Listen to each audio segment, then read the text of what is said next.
So neutron stars let out pulsars, okay? The other result will be what? A black hole. This is a phenomenon with very strong gravity from which not even light can escape, okay? So the sentence is this. The other is that a black hole is formed, okay? And a phenomenon with from here to escape, right? This explains the black hole. A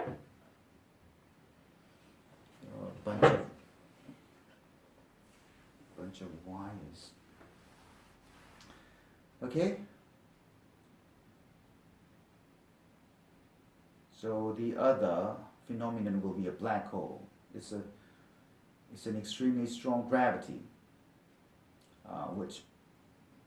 from which not even light can escape. All right, and opposed to giant stars, okay, very different from giant stars, very tiny stars which are reddish, which are somewhat red in color, are sometimes formed. They call these tiny stars red dwarfs, okay? So these are tiny stars compared to the giant stars. And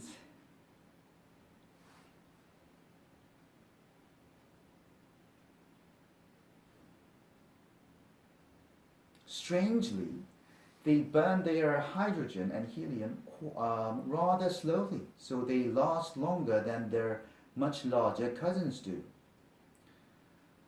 Paradoxical means involving a contrast. Okay, so it's very strange.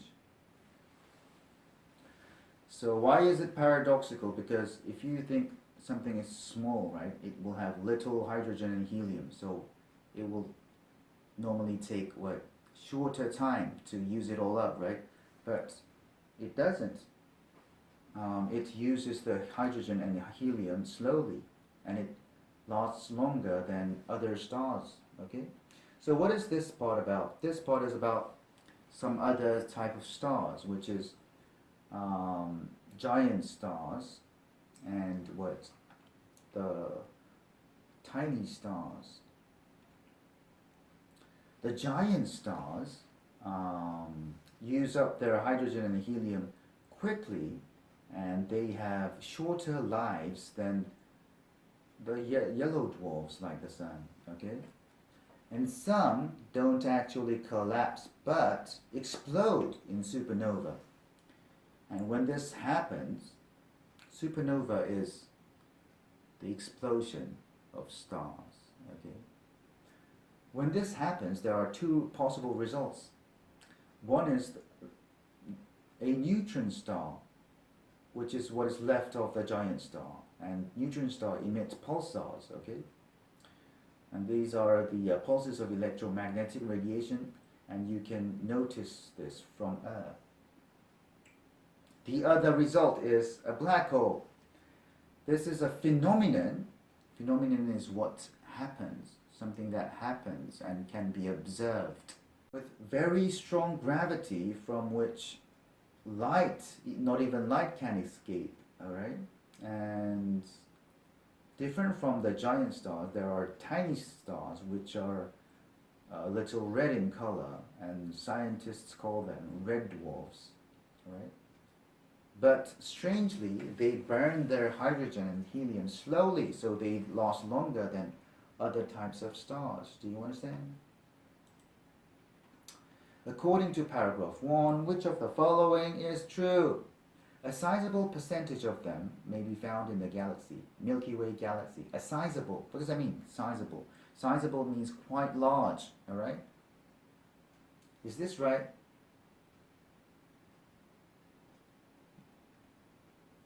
Sizable percentage.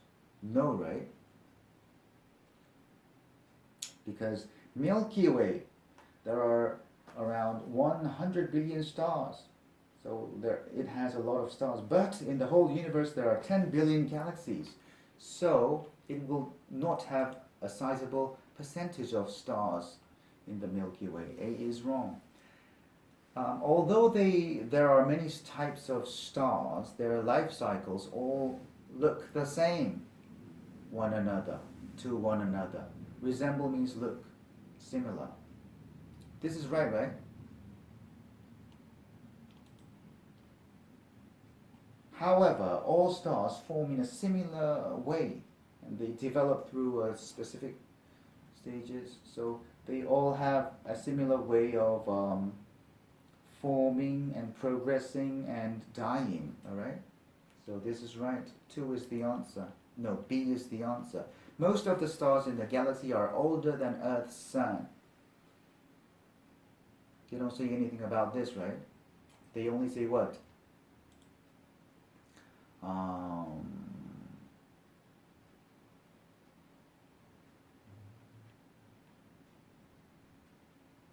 The sun has 3 to 4 billion years of life left. This is all it says. So C is not mentioned. Stars often live for less than 3 or 4 billion years. This is not right, right? 3 or 4 billion years is the life left of the sun. So the answer is B. Why does the author mention Milky Way to show which galaxy Earth belongs to? This is right, but this is not why he mentioned Milky Way, right? Why did he mention Milky Way? Because he wanted to explain what? There are many stars in the universe. The universe is so filled with stars that an exact estimate of their numbers is impossible to make. He wanted to explain this.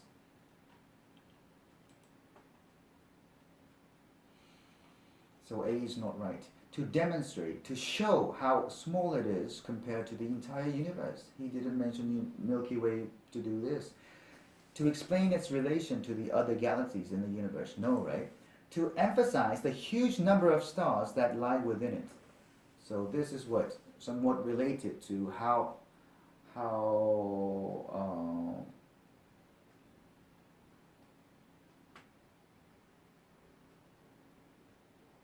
many stars they have in the universe, right? So D would be the answer.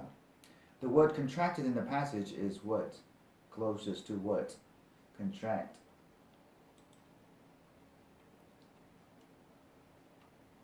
Okay.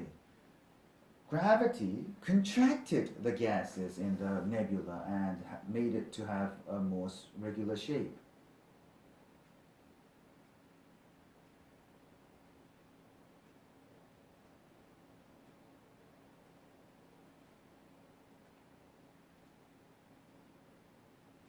So gravity is what? The force that pulls, right? So what will happen to the things that it pulls? It will get smaller, right? So which would be the answer? Compressed. What does that mean? Compressed means it's pressed or squeezed so it gets smaller.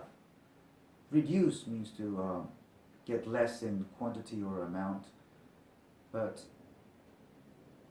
in the sense of a form, right? The form getting smaller. Compressed is more similar in meaning, all right? Reduce has no meaning of the form getting smaller. Formulate means to think out something after thinking about the details carefully. Do you understand? Inventing something, so it's not right. Attract means to pull, so the answer would be what?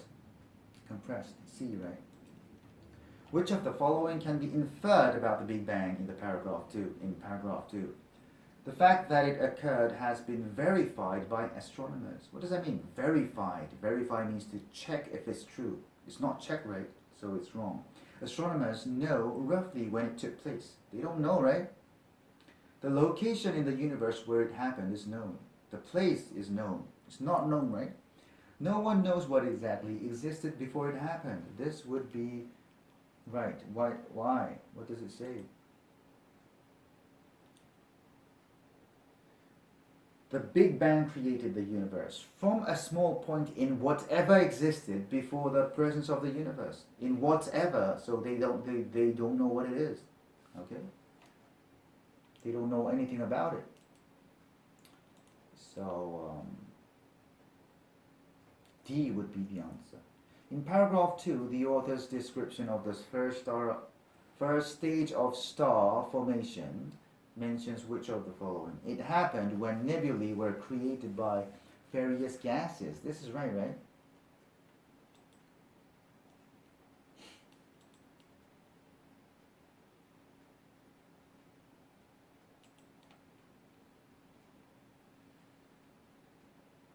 Within the galaxies themselves, dense clouds of gases called the nebulae were made, and this marked the first stage in the formation of a star. So stars came out from nebulae. So A is the answer.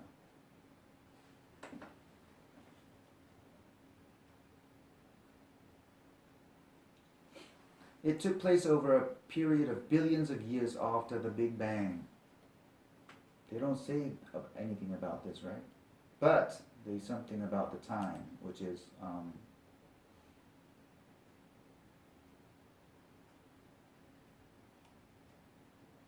over a period lasting millions of years. But this is from the nebulae to a star, not from the Big Bang. So they don't say anything about the Big Bang. The first stars were formed even before galaxies were. No, right?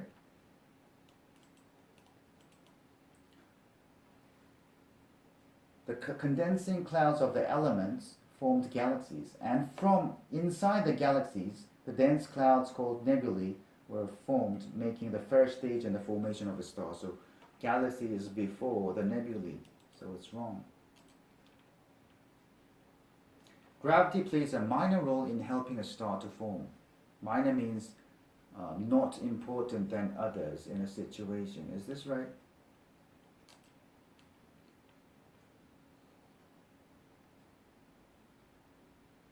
Gravity contracted the gases in a nebula, and made it to have a more regular shape. This is the birth of a star, right? So gravity plays an important role, not a minor role. So this is wrong. So what is right? A is right. The word exhaust in the passage is closest in meaning to exhausts.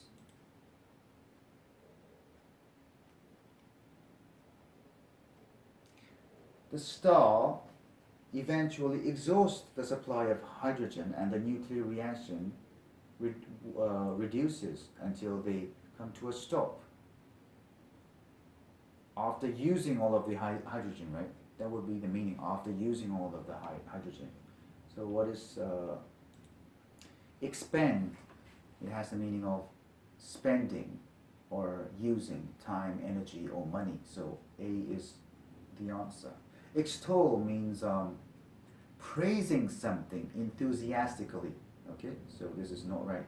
Exude means gas or liquid. Okay, coming out steadily and in a small amount is exuding. All right, or if you exude a quality or a feeling, you show it. That's the meaning of exude. So it has no relation to exhaust.